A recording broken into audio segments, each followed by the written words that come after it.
Hello everyone! Welcome back dito sa aking channel, and today's vlog, napaka-legit mga beshes itong i-share ko sa inyo at napakarami po yung option dito kasi ngayon nga top 10 na best na pwedeng mautangan online yung pag-uusapan natin, and actually napakaganda talaga ang mga pautangan na ito. And kung kayo ay naghahanap ng mga legit na pwede nyong mautangan online, ay pwedeng nyong i-consider itong top 10 na ito. Pero syempre mga beshies, bago ang lahat, kung ngayon ka nga lang dito sa aking channel, meron nga po akong good news kasi every video or bawat video na ina-upload natin, ako nga po ay magpapag-giveaways hanggang 10,000 pesos. So, ang kailangan nyo lang gawin ay comment nga kung ano yung napanood mo at syempre huwag nyo kalimutan na i-like yung video. At ako po ay mamimili sa mga commenters natin via YouTube comment picker kung ano nga po yung mabibigyan natin ng ating pa-cash giveaways. Okay?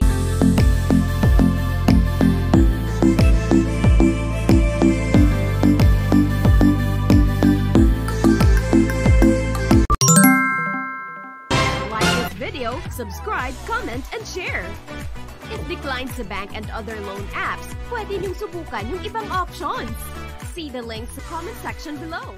Disclaimer, try or apply at your own risk. So let's get back to the topic, and ayun na nga po mga beshes, top 10 na most recommended na pwede niyong mautangan online.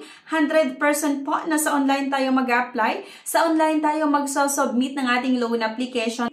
At ito ay diba malalaman nyo agad-agad or mabilis yung process, kaya alam nyo agad kung approve or declined nga ang inyong loan application. So number 1 mga beshes, na-share ko nga po sa inyo itong Pasado Loan by RCBC Discartec. So, maaari ang iba sa inyo ay napanood nyo na yung previous vlog ko regarding nga dito sa Pasado Loan by RCBC Discartec. Download nyo lang yung Discartec app sa Google Play Store. Pero bago ko i-share sa inyo kung paano makahiram nga dito, ay pag-usapan natin muna yung iba't ibang feature ng mga pautangan na ito online. So, yun nga po, dito sa Pasado Loan by RCBC Discartec, you can get approved from 30,000 up to 500,000. Akalain mo yun mga beshies, 30,000 hanggang 500,000 pesos yung pwedeng mahiram at sa online lang tayo mag-apply, di ba? So dito mga beshies, pwede nyong bayaran yung utang nyo ng 6 months hanggang 12 monthly installment. The monthly interest rate ranges from 1.58% to 2.83% or approximately 19% to 34% effective interest rate per annum. Sino-sino nga ba yung pwedeng makahiram dito sa RCBC Discartec? So, dapat po non-US person, employed po or self-employed Filipino citizen, at yung edad ay nagre-range nga po or nasa bracket ng 21 to 65 years old upon loan maturity. So dito, you only need one valid government ID during the creation of this Discartec account. So ang tinatanggap po dito ay yung Philippine Passport, LTO Driver's License, yung Unified Multipurpose ID or yung UMID ID, SSS ID, NBI Clearance, PhilPostal ID, yung Professional Regulation Commission, yung Integrated Bar of the Philippines, yung Seaman's Book, National ID, Printed National ID. So, napakadali lang umutang dito mga beshies. And by the way, sa dulo ng video na ito ay isi-share ko sa inyo kung paano nyo ma-access yung iba't ibang pautangan na ito. Number 2 mga beshies na pwede nyong i-consider utangan na itong Suki Personal Loan by SB Finance. So ito po ay sa online pa rin tayo mag-a-apply. Dito sa Suki Personal Loan mga beshies, pwede kayong umutang ng 30,000 hanggang 3 million at meron po itong payment terms na napakahaba. 12 months, 18 months, 24, hanggang 36 months. And napakababa din po mga beshies yung add-on rates or monthly add-on rates po kasi nasa 2% lang.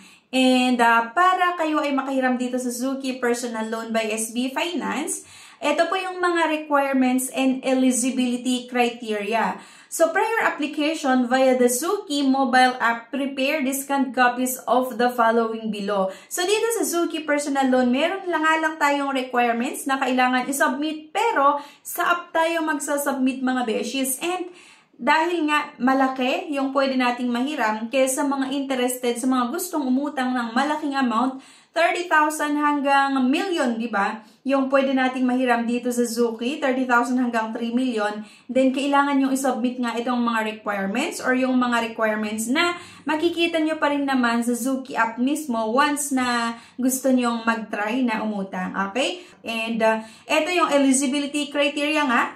Kailangan na 21 years old at the time of application but not more than 65 years old upon loan maturity. Must be a Filipino citizen nga and must have an office or residence landline. Okay, and number 3 mga beshies na pwede kong i-share sa inyo ay itong GCash loan.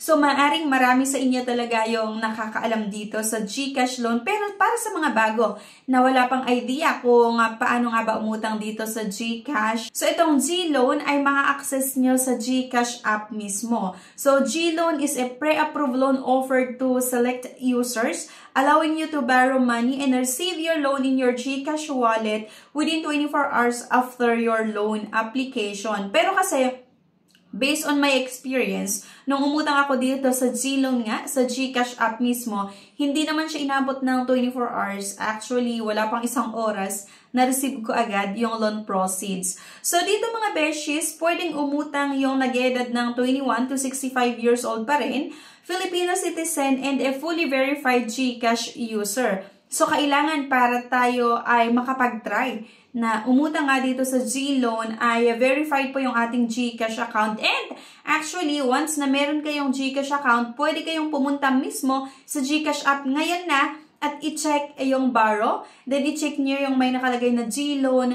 At, yun nga, makikita nyo kung qualified kayo na makahiram nga dito sa GCash. And actually, sa mga previous video ko mga beshies, may mga tinuro ako or may mga tips ako na na-share kung paano mabilis tumaas yung G-score para nga mabigyan tayo ng chance na makahiram dito sa iba't ibang klaseng loan or sa iba't ibang klaseng loan na ino-offer ng GCash. So, by the way, kasi itong GCash app, maliban sa G-loan kasi meron pa itong iba't ibang klaseng loan na ino-offer, merong G-Give nga at G-Credit. Okay? G-loan offers and approvals are subject to evaluation and are not guaranteed even if you fulfill the minimum requirements. Number 4 mga beshies na pwede nyo i-consider utangan kapag kailangan nyo ng extra cash nga para sa mga pang-emergency na pangangailangan ay itong ACOM personal loan. So, by the way, dito sa ACOM personal loan, pwede ang lahat basta eligible kayo. Basta meron kayong mga requirements na ma-submit, pwede nyong subukan nga na umutang dito sa ACOM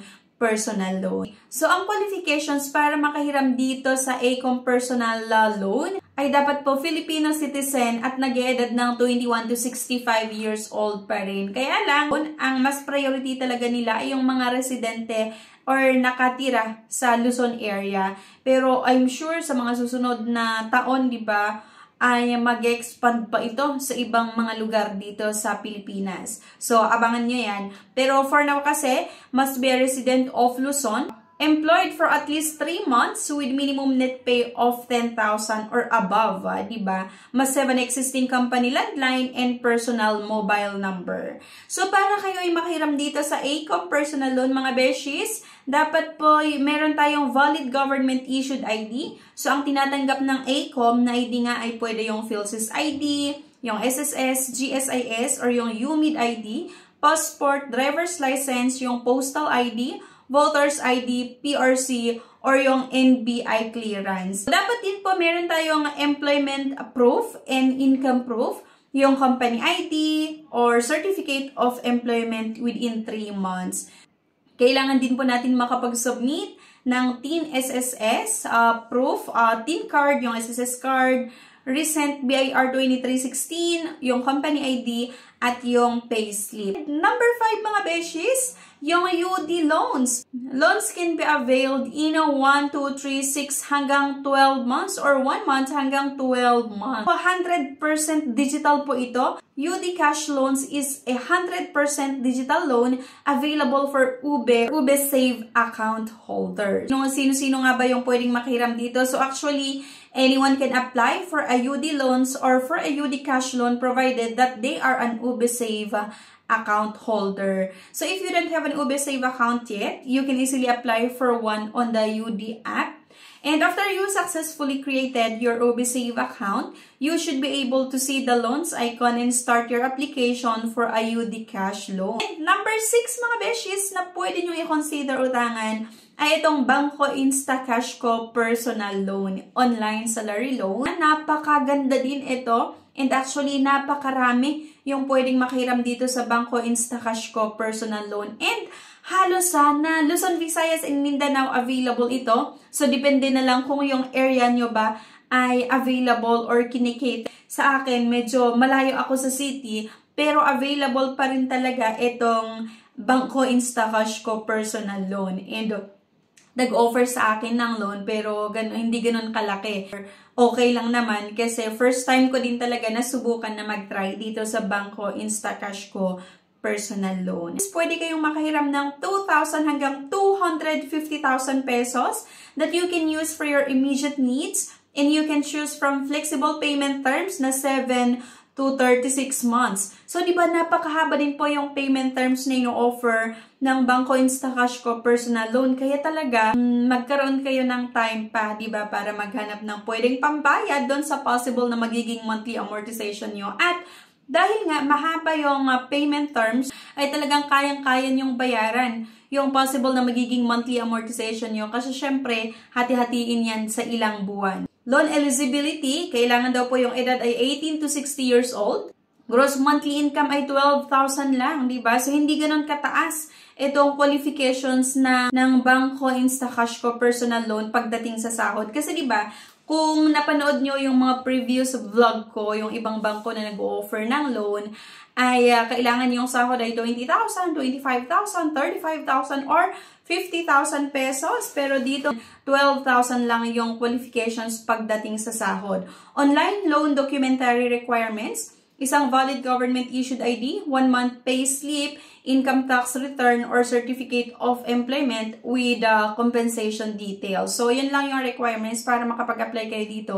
At ang isa sa mga nagustuhan ko dito sa bangko ay pwede mga po tayong makapag-apply online. Okay? Pwede nyo isubmit yung loan application nyo online at malalaman via message from bangko or sa representative ng bangko, diba, kung ano yung status ng inyong loan application, it's either approve or decline via messages, via email or text messages, okay?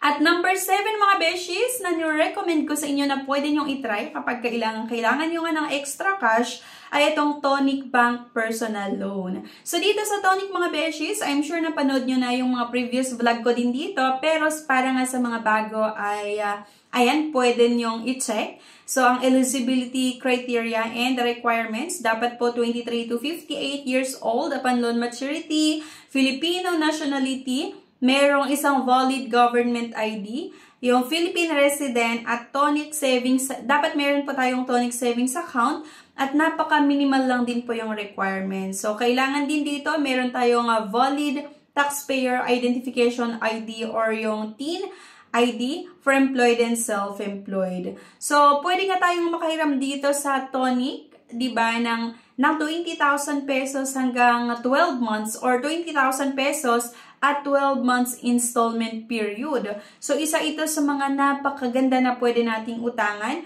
At ang number 8 nga mga beshes ay itong S-Loan ng Shopee. I'm sure marami din yung nakakalam dito sa S-Loan ng Shopee, pero para nga sa hindi pa or wala pang idea na pwede palang makautang sa Shopee, ayan po, S-Loan is a feature where you can get a fast and convenient way to obtain cash loans. So, eligible Shopee users can get access to competitive interest rate with flexible repayment terms of 3, 6, 9 hanggang 12 months. Diba? So, ayun nga lang kasi mga beshes dito sa Shopee S-Loan ay ano lang siya, para lang sa mga eligible Shopee users. So, matcha-check nyo naman ito sa Shopee app mismo. So, go lang kayo sa Shopee apps and i-check nyo itong S-Loan kung merong offer sa inyo na pwede nyong hiramin nga, cash loan. At ang number 9 nga mga beshies ay syempre hindi nawawala ang Bilis cash loan. So dito sa Bilis app, marami ding klaseng loan or merong iba't ibang klaseng loan din yung ino-offer.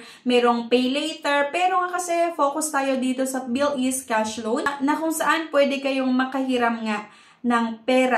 Pero kasi, based on my experience, nung itry ko na subukan itong Bilis app, di ba? Nagtry ako ng cash loan. Hindi nila agad-agad ako inofferan ng cash loan. So, gusto nila itry muna yung ibang product nila, like nga yung pay later, na mag-apply ka muna, mag-buy now and pay later muna. Once na naprubahan, pwede mong gamitin na pambili sa Lazada, ganyan, and bayaran na lang siya in installment. So, make sure pag na-offeran kayo ng pay later or naprubahan yung loan application nyo, magbayad po kayo on or before yung due date kasi parang isa ito sa dito magbe-base itong Bilis kung offeran ka ng cash loan or hindi. So, ayan, sa mga legit na pautangan na ito, kailangan po magbayad po tayo on or before yung due date. Okay? At syempre, ang number 10 mga beshies ay yung Tala. So, itong Tala, isa sa mga pinaka-favorite ko din na pwedeng mautangan online kasi napakadali yung pag-process nila ng loan application. So, dito sa Tala loan ay pwede kayong makahiram ng 1,000 hanggang 25,000 pesos at meron itong loan terms based on my experience, 18 days hanggang 61 days. And itong Tala, mababa din po yung interest nila at hindi siya kagaya ng ibang mga loan app, diba, na halos sa 40% or 50% yung mga charges. So, dito sa Tala, mababa yung mga processing fees at yung interest niya. Kaya, pwedeng-pwede nyong subukan ito kapag kailangan nyo nga ng extra cash para sa mga pang-emergency, syempre, na pangangailangan. Okay, so lahat ng mga loan app na ito, mga beshies, ilalagay ko na lang din yung link sa comment section para di ba ma-access nyo. So, go lang kayo sa comment section, i-check nyo. So, yun lang mga beshies. Sana makatulong yung video na ito sa inyo, sa mga naghahanap nga ng pwedeng mahiraman online, yung mga legit, yung mga hindi namamahiya, at syempre yung mahaba ang ino-offer na loan terms at malaki yung amount, di ba, na pwedeng utangin. So, go na kayo sa comment section at piliin nyo kung ano yung sa tingin nyo na mas nababagay sa'yo or yung sa tingin nyo na okay para sa inyong utangan, pinaka-the best sa inyo na pwede nyong mautangan. So, kung sakali na-decline ka dun sa isa, pwede mong subukan yung iba pa. Okay, so anyway, thank you guys for watching. Please don't forget to click the subscribe button. Sana i-like nyo din po yung video at huwag nyo kalimutan na i-share. Thank you at see you sa aking next video. Bye-bye!